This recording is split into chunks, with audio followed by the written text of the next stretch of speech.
말라기 선지자 이후 약 400년 동안 하나님의 말씀이 이스라엘에게 나타나지 않았습니다. 그래서 이 기간을 암흑기 혹은 신구약 중간사라고 말합니다. 이 신구약 중간사 기간에 이스라엘 역사에 있어서 중요한 사건이 있었는데, 그 중에 하나는 안티오코스 에피파네스 4세라고 하는 왕이 애굽의 톨레미 왕조에게 패하고 돌아가는 길에 길목에 있는 이스라엘을 쳐서 수백만 명을 죽였습니다. 여기에 유대인 마카비를 중심으로 대항 세력이 일어나서 유대인들이 이 전쟁에서 승리하게 됩니다. 그런데 이 전쟁을 지지한 세력은 엄격한 율법과 규례를 지키는 쿰란 신앙 공동체였는데, 이 공동체의 주류를 이루었던 사람들은 그 당시에 에세네파였습니다. 오늘 본문의 이 세례 요한은 바로 에세네파로서 지난 400년 동안의 침묵을 깨고 광야에 나타나서 그 당시 기득권층인 왕과 귀족, 정치적 지도자, 종교적 지도자들을 향해서 일성을 외치고 있습니다. 저는 이 시간 광야에 외치는 자의 소리, 이러한 제목으로 하나님의 말씀을 전하고자 합니다. 첫째, 회개하라는 소리입니다. 오늘 본문은 400년 동안의 지루한 침묵을 깨고 하나님이 보내신 선지자 세례 요한에게서 나온 소리인데, 마태복음 3장 2절에 회개하라, 천국이 가까웠느니라 라고 하는 소리입니다. 회개라고 하는 말의 뜻은 원어로 메타노니아인데, 이 말의 뜻은 마음을 바꾸다, 생각을 바꾸다라는 뜻입니다. 그래서 회심이라고 하는 말을 사용하기도 합니다. 그 당시 광야에서 세례 요한은 약대 토롯을 입고 음식은 메뚜기와 석청으로 연명하면서 광야에서 노숙하며 생활하였습니다. 이러한 세례 요한의 모습은 수많은 사람들의 호응을 얻게 되었고, 그리고 많은 사람들이 세례 요한을 따랐으며, 그리고 세례 요한의 메시지에 귀를 기울였습니다. 그의 설교를 들은 많은 사람들은 요단강에서 세례를 받고 새로운 삶을 살았습니다. 만약에 세례 요한이 좋은 집에 살면서 기름진 음식을 먹으면서 이런 메시지를 전했다고 하면 아무도 그에게 귀를 기울이지 않았을 것입니다. 이런 면에서 한국 교회가 오늘날 예언자의 사명을 감당하지 못하는 이유가 바로 여기에 있습니다. 특별히 한국의 대형교회가 여기에 속해 있습니다. 교회는 가난하고 힘없고 힘없는 사람들의 편에 서 있지 못하고, 교회가 커지면 커질수록 기득권이 되어지고, 교회는 더 큰 탐욕과 명예를 탐하게 되어지는 것입니다. 그래서 자신도 모르게 권력자의 편에서 권력을 위해서 존재하고, 대다수의 서민이나 사회적 약자 편의 교회가 서 있지 않기 때문입니다. 물론 다 그런 것은 아닙니다. 하지만 오늘날 이런 면에서 한국의 교회, 한국의 특별히 대형교회는 회개해야 합니다. 그 당시 대부분의 민중들은 가난하고 비참한 삶을 살고 있었습니다.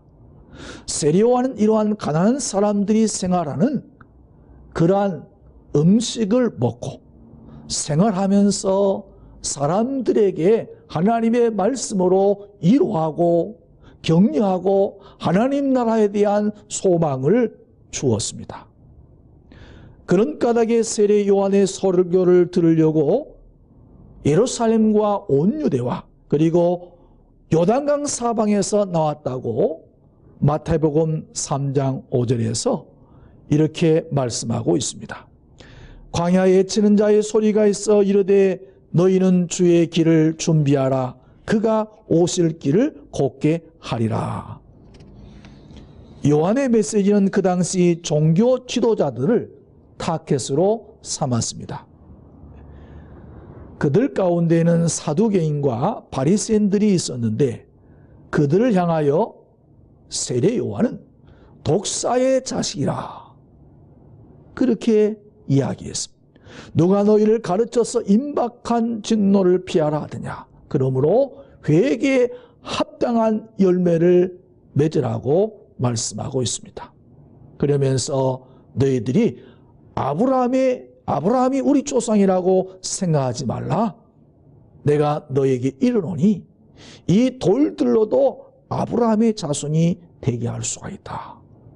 이미 도끼가 나무 뿌리에 놓였으니 좋은 열매를 맺지 아니하는 나무마다 찍혀서 불에 던져지리라 말씀하고 있습니다. 세례 요한은 당시에 정치 종교적 지도자를 신랄하게 비판하고 그들을 공격하였기에 대중들은 아마도 이 세례 요한의 메시지가 자신들에게 어쩌면 카타르시스를 느꼈을 것이라고 생각이 됩니다. 반면에 그 당시 기득권자들은 세례 요한에 대해서 그렇게 좋지 않은 감정을 가졌을 것은 뻔한 일인 것입니다. 세례 요한이 이러한 메시지를 전할 때 수많은 사람들이 그에게 나왔고 그의 설교를 듣고 감동을 받고 그리고 그들이 새로운 삶을 살기 시작하였습니다. 지난 400년 동안의 침묵을 깨고 혜성같이 등장한 이 선지자 세례 요한의 메시지는 그 당시의 종교 기득권층이나 정치 지도자들에게는 엄청난 저항인 것입니다. 그리고 세례 요한은 그들에게는 눈의 가시였습니다. 오늘날의 한국교회에 하나님께서 메시지를 전한다면 어떤 것일까? 저는 아마도 이 세례 요한의 회개하라 라는 말씀이라고 생각이 됩니다. 회개에 합당한 열매를 맺어라 이렇게 세례 요한은 말하고 있습니다. 여러분들 회개에 합당한 열매를 맺으라는 말의 뜻은 말이 아니라 우리 크리스찬들이 삶이 변화가 되어야 한다는 것입니다. 고백이 아니라 실천이 선행되어야 합니다. 회개하라는 소리는 사람의 소리가 아닙니다. 이 소리는 하늘의 소리인 것입니다. 여러분들 왜 우리가 회개해야 합니까? 천국이 가까웠기 때문인 것입니다. 주님의 오실 날이 가까웠기 때문입니다. 여기서 오늘 본문에서 이 천국이란 예수 그리스도를 가리키는 것입니다. 여러분들 천국에 들어갈 수 있습니까? 회개한 자입니다. 어느 누구도 자신의 죄를 회개하지 않고서는 천국에 들어갈 수가 없습니다. 회개하면 우리가 하나님의 은혜를 체험할 수가 있습니다. 회개하면 하나님의 말씀에 감동이 오게 되어 있습니다. 회개하면 새 사람이 되어 출발할 수 있습니다. 무엇보다도 회개한 자가 천국에 들어가는 것입니다. 둘째는 주의 길을 준비하라는 소리입니다. 수많은 민중들이 광야에 가서 세례 요한의 설교를 듣는 사람들이 많아지자 예루살렘에 있었던 헤롯 안티바스와 정치 지도자들 그리고 사두개인과 그리고 바리새인 그리고 제사장들은 상당히 불안해하였습니다.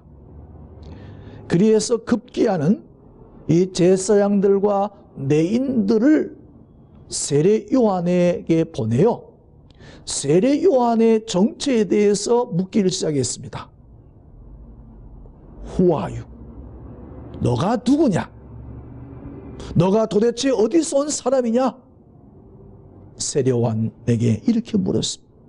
내가 그리스도냐? 난 아니다. 그럼 엘리야냐? 그것도 아니다. 그러면 선지자냐? 그것도 아니다. 요한은 이 세 가지 질문에 대해서 다 부정하면서 자신에 대해서 이렇게 이야기합니다.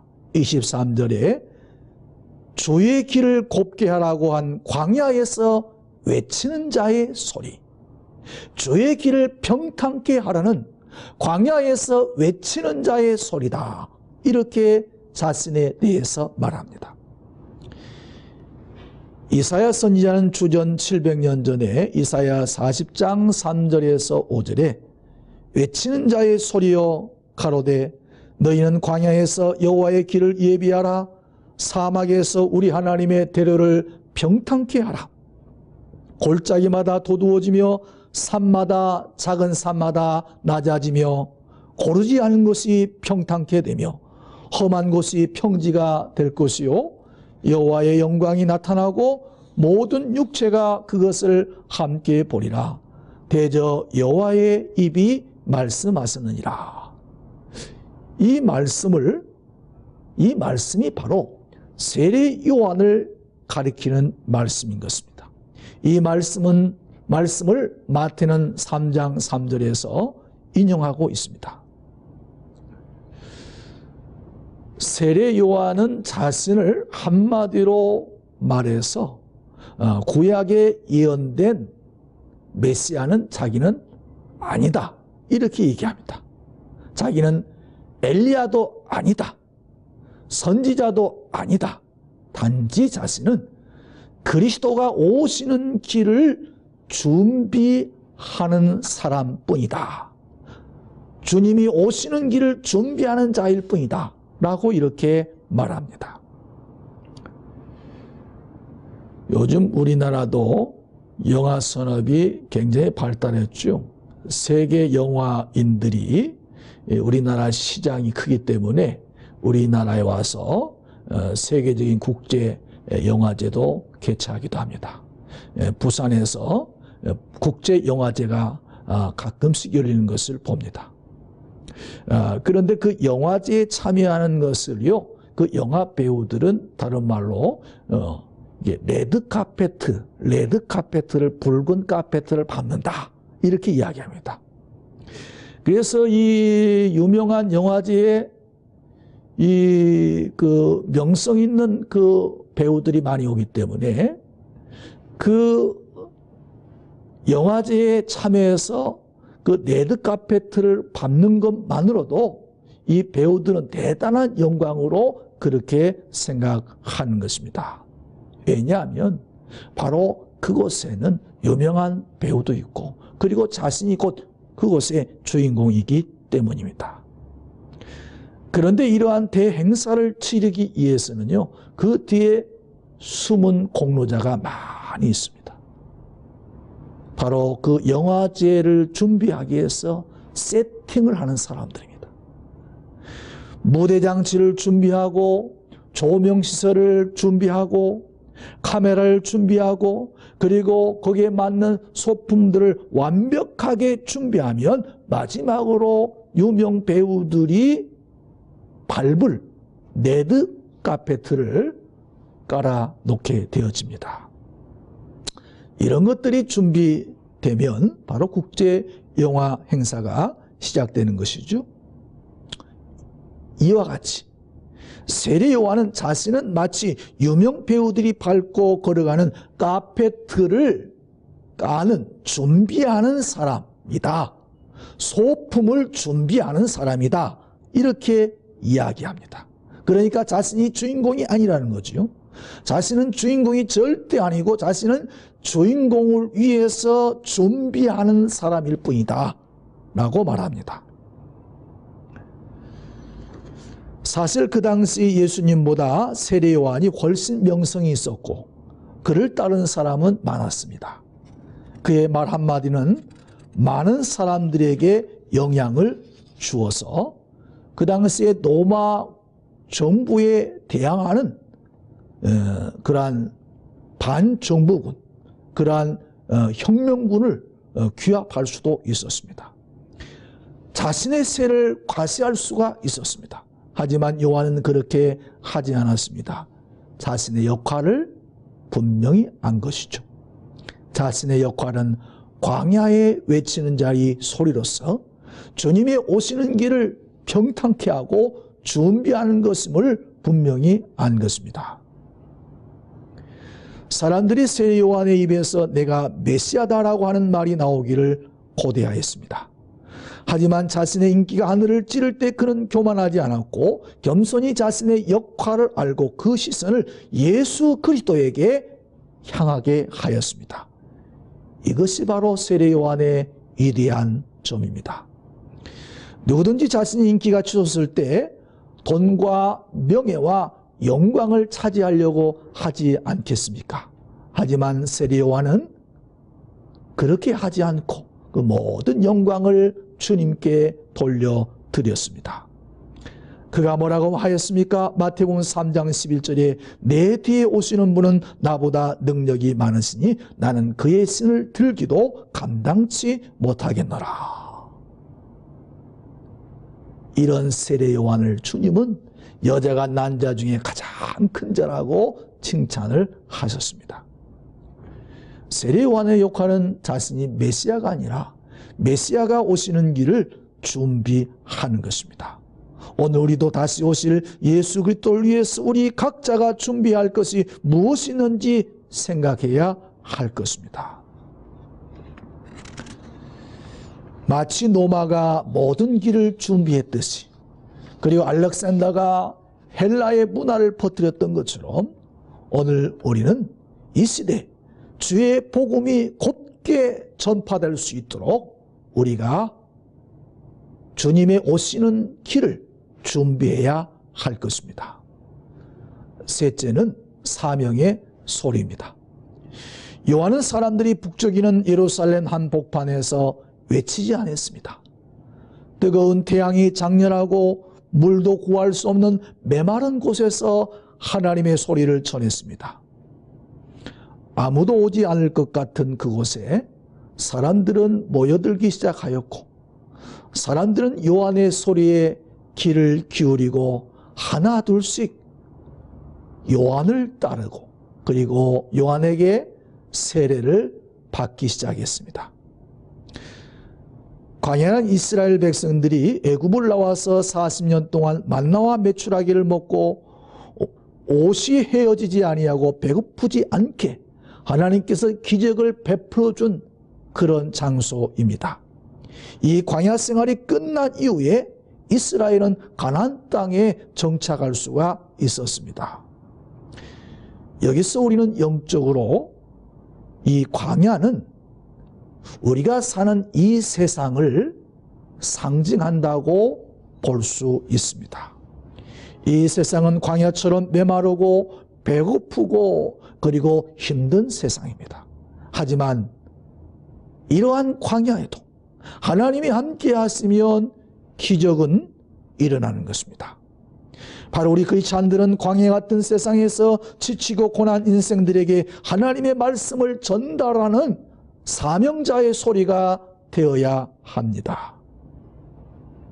요한은 그가 증언하러 왔으니 곧 빛에 대하여 증언하고 모든 사람이 자기로 말미암아 믿게 하려 함이라. 그는 이 빛이 아니요 이 빛에 대하여 증언하러 온 자라. 사도 바울은 포로 노마에 가서도 그곳에서 하나님의 복음을 전하는 것을 보게 됩니다. 사도 바울은 사도행전 26장 27절 이하에서 아그리빠 왕에서도 자신이 결박당하는 것 말고는 모든 사람들이 다 자기와 같이 복음을 전하는 자 되기를 원한다고 말했습니다. 사도행전 27장에서 바울은 로마로 압송하는 과정에서 건풍랑을 만나서 배가 파손되어지는, 그리고 사선의 이 길을 넘기는 그러한 상황에서도 바울은 배 안에 있는 백부장과 군인들에게 하나님의 말씀을 전했습니다.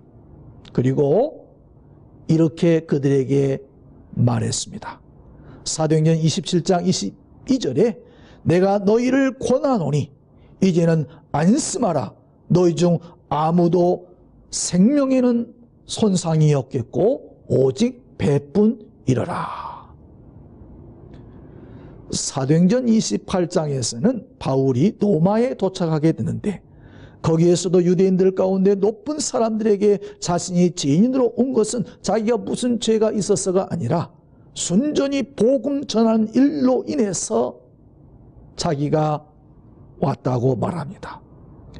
이 바울은 자신에게 유대인들이 아침부터 저녁까지 오게 되자 그들에게 하나님 나라를 전파하고, 그리고 그들에게 모세와 선지자의 말을 전했습니다.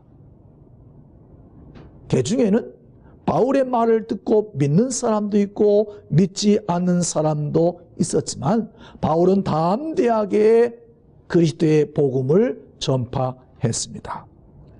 사도행전 28장 23절과 31절에 그들이 날짜를 정하고 그가 유숙하는 집에 많이 오니 바울이 아침부터 저녁까지 강론하여 하나님의 나라를 증언하고 모세의 율법과 선지자의 말을 가지고 예수에 대하여 권하더라. 그 말을 믿는 사람도 있고 믿지 아니하는 사람도 있더라. 하나님의 나라를 전파하며 주 예수 그리스도에 관한 모든 것을 담대하게 거침없이 가르치더라. 무엇이 사도 바울을 이렇게 변화시켰습니까?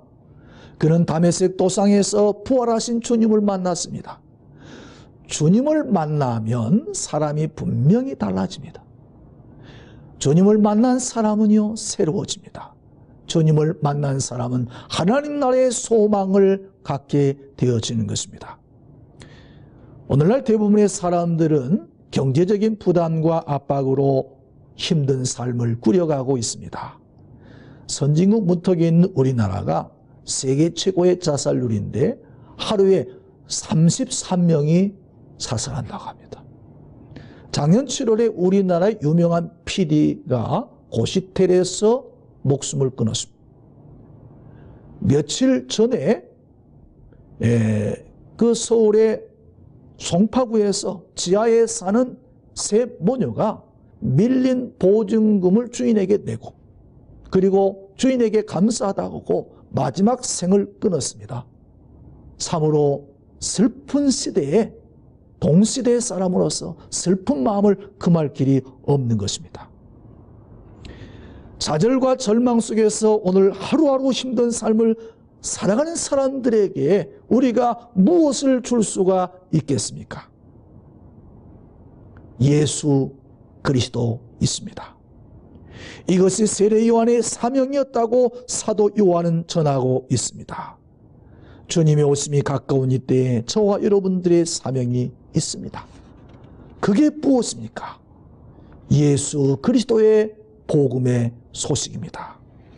바로 초대교회는 이 복음을 전했습니다. 예수 그리스도의 이 복음의 소리는 21세기에 사는 오늘 우리에게도 복음인 것입니다. 기쁜 소식입니다. 오늘날 타락한 시대에 우리는 이 복음을 말해야 하는 것입니다. 오늘 이 세상에는 잡다한 소리들이 많이 있습니다. 많은 사람들이 이 잡다한 소리에 노출되어 있습니다. 이 세상의 잡다한 소리로부터 하나님의 소리, 복음의 소식, 기쁜 소식을 듣도록 해야 합니다.